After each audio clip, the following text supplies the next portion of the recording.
Hormuz প্রণালী দিয়ে যুক্তরাষ্ট্র কোনো তেল আনে না, ভবিষ্যতেও আনবে না। আমাদের এটির প্রয়োজন নেই। যারা এটি ব্যবহার করে তাদেরকেই এর দায়িত্ব নিতে হবে। গত 2 এপ্রিল জাতির উদ্দেশ্যে দেওয়া ভাষণে এমন কথা বলেছিলেন ট্রাম্প। 3 দিন পর তিনি এখন 180 ডিগ্রি ইউটার্ন নিয়ে হরমুজ প্রণালী খোলার জন্য মরিয়া হয়ে উঠেছেন। এমনকি এই প্রণালী খুলে দিতে ইরানকে নোংরা ভাষায় গালি দিতেও ছাড়েননি ট্রাম্প। হরমুজ প্রণালী খুলতে ও চুক্তিতে রাজি হতে ইরানকে নতুন করে 20 ঘন্টা সময় বাড়িয়ে দিয়েছেন ট্রাম্প। কিন্তু এই সময়ের মধ্যে কি যুদ্ধবিরতিতে পৌঁছাতে পারবে যুক্তরাষ্ট্র ইরান? ইরান যুদ্ধ সম্পর্কিত 4টি সূত্র মার্কিন খ্যাতনামা গণমাধ্যম অ্যাক্সিওসকে জানিয়েছে, 45 দিনের একটি যুদ্ধবিরতির জন্য জোর প্রচেষ্টা চালাচ্ছেন মধ্যস্থতাকারীরা, যা কার্যকর করা গেলে স্থায়ী যুদ্ধ বন্ধের ব্যাপারেও অগ্রসর হওয়া যাবে। এ কাজে মধ্যস্থতাকারী হিসেবে কাজ করছে পাকিস্তান, মিশর এবং তুরস্ক, যারা কিনা ট্রাম্পের বিশেষ দূত স্টিভ উইটকফ ও ইরানের পররাষ্ট্রমন্ত্রী আব্বাস আরাকচির মধ্যে বার্তা আদান প্রদান করছে। নাম প্রকাশে অনিচ্ছুক সূত্রগুলো জানিয়েছে, ট্রাম্পের বেঁধে দেওয়া সময়সীমা মঙ্গলবার রাত 8টার মধ্যে একটি আংশিক চুক্তিতে পৌঁছানোর সম্ভাবনা খুবই কম। তবে যুদ্ধের ভয়াবহ বিস্তার রোধে একমাত্র উপায় হিসেবে শেষ চেষ্টা চালিয়ে যাচ্ছে মধ্যস্থতাকারীরা।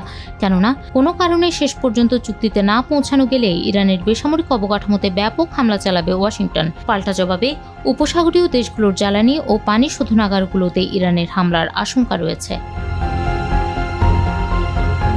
এদিকে ইরানকে হুমকি দিয়ে সময় বেঁধে দেওয়ার পর অ্যাক্সিওসকে ট্রাম্প জানিয়েছেন, যুক্তরাষ্ট্র ইরানের সঙ্গে গভীর আলোচনায় রয়েছে।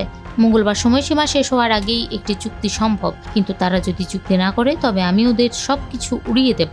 ট্রাম্পের এই কঠোর মনোভাবের কথা নিশ্চিত করেছে 2টি সূত্র। তাদের ভাষ্যমতে ইরানের জ্বালানি কেন্দ্রগুলোতে ব্যাপক বোমা বর্ষণের প্রস্তুতি নিচ্ছে যুক্তরাষ্ট্র। তবে চূড়ান্ত অভিযান চালানোর আগেই ইরানকে চুক্তিতে পৌঁছানোর একটি শেষ সুযোগ দিতে এই সময়সীমা বাড়িয়েছেন ট্রাম্প। আলোচনার বিষয়ে অবগত সূত্রগুলোর মতে, হরমুজ প্রণালী পুনরায় খুলে দেওয়া এবং উচ্চ সমৃদ্ধ ইউরেনিয়ামের মজুদ নিয়ে ইরান কী ধরনের পদক্ষেপ নিচ্ছে তা নিয়ে মধ্যস্থতাকারীরা কাজ করছেন। আর এ দুটি বিষয় নিয়েই ইরান দর কষাকষি করছে। কেবল 45 দিনের যুদ্ধবিরতির জন্য ইরান এগুলোর নিয়ন্ত্রণ ছেড়ে দিতে রাজি নয়। ইরান স্থায়ী যুদ্ধের অবসান চায়। একই সঙ্গে ইরানের দাবিগুলোও যুক্তরাষ্ট্রের কাছে তুলে ধরছে মধ্যস্থতাকারীরা। তবে এখন পর্যন্ত কোনো পক্ষই সেই অর্থে নমনীয়তা দেখায়নি। বরং ট্রাম্পের হুমকির পর ইরানের বিপ্লবী গার্ডস IRGC এর নৌবাহিনী জানিয়েছে, হরমুজ প্রণালীর পরিস্থিতি কখনোই যুদ্ধপূর্ব অবস্থায় ফিরে যাবে না, বিশেষ করে যুক্তরাষ্ট্র ও ইসরায়েলের জন্য।